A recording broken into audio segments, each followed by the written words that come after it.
Over the years, fusion researchers have had big hopes for inertial fusion devices. These devices use lasers to heat a fusion fuel. Typically, the fuel starts out as a solid spherical or cylindrical pellet. When the lasers are fired, they hit the pellet with a powerful burst of energy. The pellet instantly vaporizes into a plasma and implodes. Hopefully, the fusion fuel then ignites with a fusion burn. Almost immediately, the direction reverses. Instead of imploding, the plasma explodes. What is amazing to me is none of these expensive designs have ever tried to stop the explosion. You could say this type of device is extremely well known, at least in the fusion research community. The physics and technology for these devices has been extensively studied.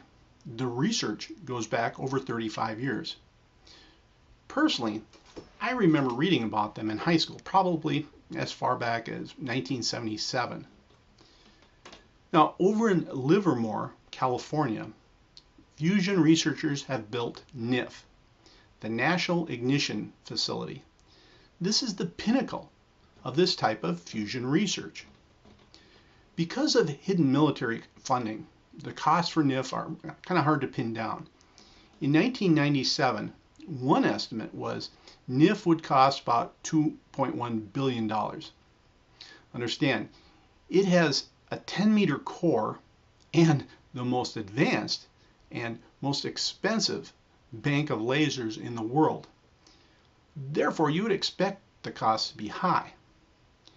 Keep in mind, since our first nuclear test ban treaty, this secret of military research has been critical to our nation's security. I certainly understand its importance. At this time, the costs have probably risen to well over $4 billion. Yes, the money I'm asking for is significant.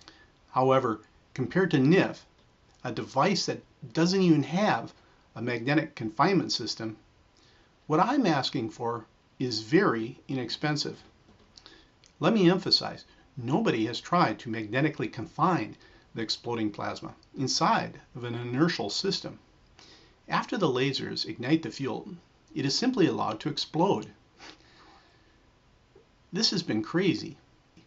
You have all of these experts over in the magnetic confinement field working on tokamaks, creating powerful magnetic confinement systems. Inexplicably, these groups of fusion researchers have not worked together. It just makes sense to combine all of the three main approaches into one machine. I know why. My physics shows us why. I know how. It is in my patent. Nobody else has done this. Why not let me try it? My plan makes sense. Let me emphasize one key detail. If this seems boring, then just remind yourself what this detail means for the world. Fusion energy. This will create trillions of dollars of new wealth. This will eliminate most of the world's carbon pollution. This will give us massive amounts of fresh water. It will prevent energy wars that can help end droughts and end famines. I could expand on this list. It is quite large. This could be a major turning point in history.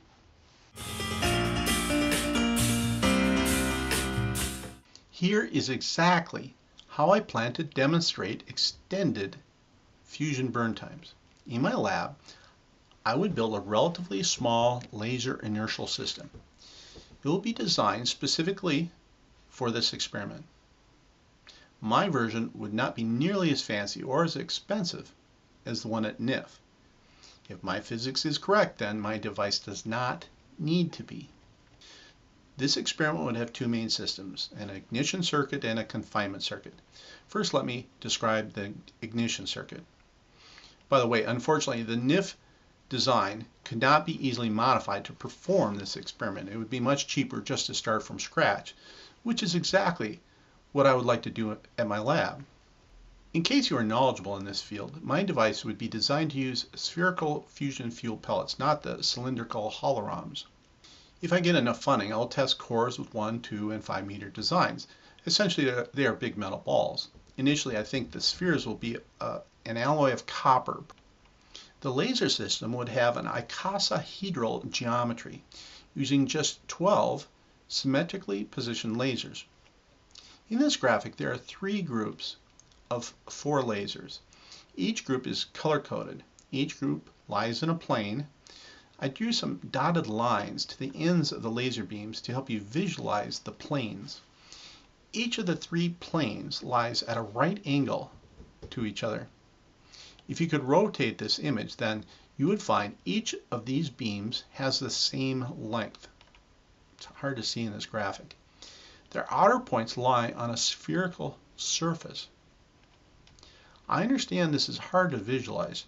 If you are unfamiliar with the icosahedral geometry, then all you really need to know is it has beautiful symmetry.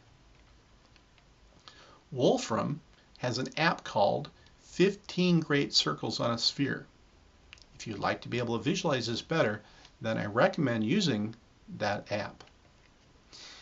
If I can get enough funding, then I will also test another system that uses 20 lasers.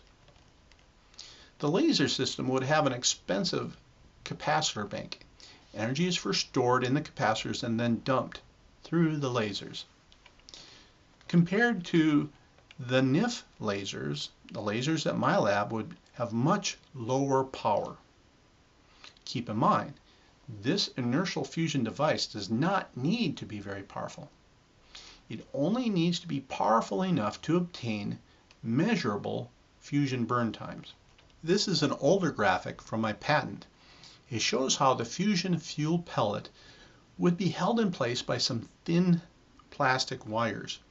These wires would instantly vaporize when the lasers are fired. Other than holding the pellet in position, they play no role.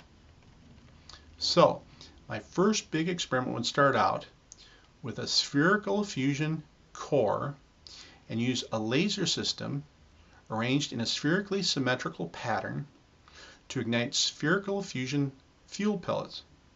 I'm sure you're picking up on the central theme here. Everything is spherically symmetrical. There would be almost no probes or openings piercing the spherical copper core. The sphere would have ports for lasers. However, these ports would be as small as possible. At this time, I don't know how important the diameter of the laser ports will be. Obviously, the bigger the diameter, the more this will affect the confinement field. Later, engineering tests will need to be performed in order to optimize the laser port variables. This big, smooth copper sphere will have one small opening for loading the fusion fuel pellet. However, before the experiment is fired, this opening would be closed and you'd be hard-pressed to see it. The cover for this opening would be as smooth as the rest of the sphere. The sphere will have 6 miniature openings for the plastic wires. The plastic wires would need to be adjustable in order to position the fusion fuel pellet at the exact center of the core. Neutron detectors would be placed outside of the core. They would detect that the fusion reactions are happening. These sensors would be used to measure the length of the fusion burn times.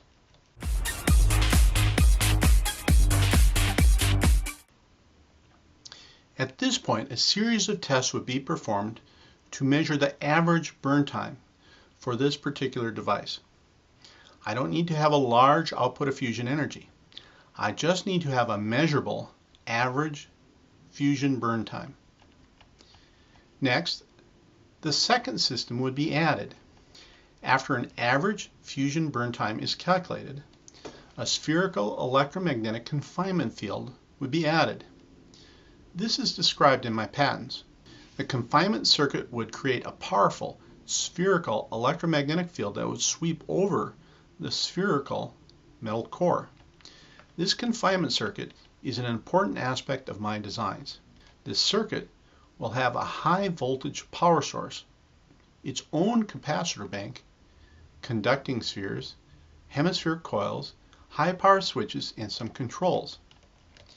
After the confinement circuit is installed, new tests would be performed. I understand this is technical. Please stick with me on this. This is the very detail that will determine if you will make a lot of money on fusion energy. This is the very detail that will determine if the world can benefit from fusion energy now. So, what happens next in this experiment? Keep in mind, this experiment will have two large, powerful capacitor banks. The first capacitor bank will power the confinement circuit. The energy from this capacitor bank would be dumped through a special circuit that powers the hemispheric coils. High voltage switching experts sometimes call this a crowbar circuit. Very high magnetic fields would be induced by each hemispheric coil. This would induce a powerful spherical wave. The powerful spherical wave would flow around the confinement circuit. This powerful spherical wave would sweep over the core. In essence, this spherical wave would flow from sphere to sphere around the confinement circuit and over the metal sphere that surrounds the core. The spherical wave overlaps the two circuits. It flows over the confinement circuit and the ignition circuit. This is not a theory. I have tested and proven this at low energies with this prototype. It was trivial to test. There is no doubt a wave of some type flows around the confinement circuit. This flow has a magnetic component to it. It flows from sphere to sphere. It can be induced with a hemispheric coil. What is happening to the electric field and the gravitational field will be studied in great detail.